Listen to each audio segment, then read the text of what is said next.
Hi, PM693. I'm Hannah Holovach, and this is my Unit 6 video discussion. Okay, contract breaches.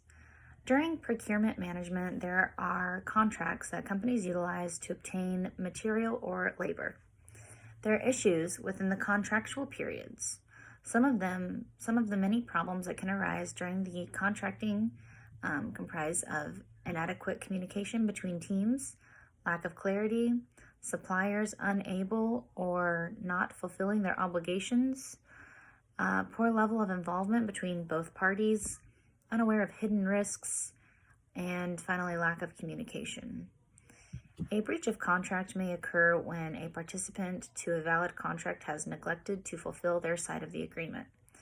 A breach of contract happens in a variation of ways. One method of breaching a contract is an anticipatory breach or an anticipatory repudiation, which occurs when one side of the contract, the breaching party, tells the other side that they cannot fulfill the terms of the contract. After the non-breaching party is notified, they can sue for the breach that was committed. There can also be a minor breach of contract. This occurs when either party fails to perform or provides a small detail within the contract. In this situation, the entire contract has not been breached but can still be carried out for the most part. The most common types of breaches are material or fundamental, which occur when contracts are breached so significantly that the contract is permanently canceled.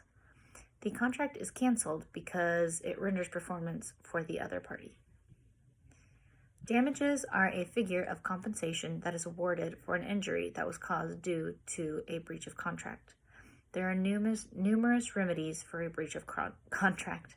These remedies include an award of damages, specific performance, rescission, and restitution.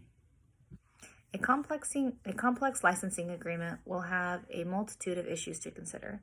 Some of the issues will vary depending on the nature of the business, as well as the relationship between both parties in the contract. Whether exclusive or non-exclusive, a license is usually limited to a certain time period, a certain format or industry, or within a certain geographical bounds. There are multiple steps in the contract process.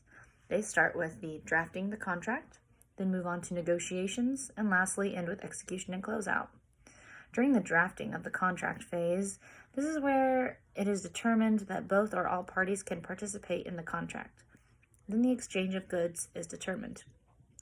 Following that is the contract's terms and any necessary clauses.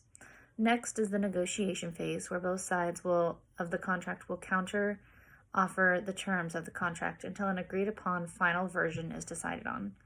The execution phase begins once the contract is signed.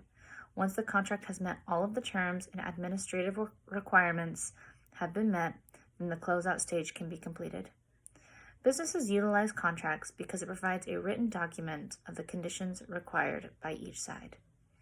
All right, thank you.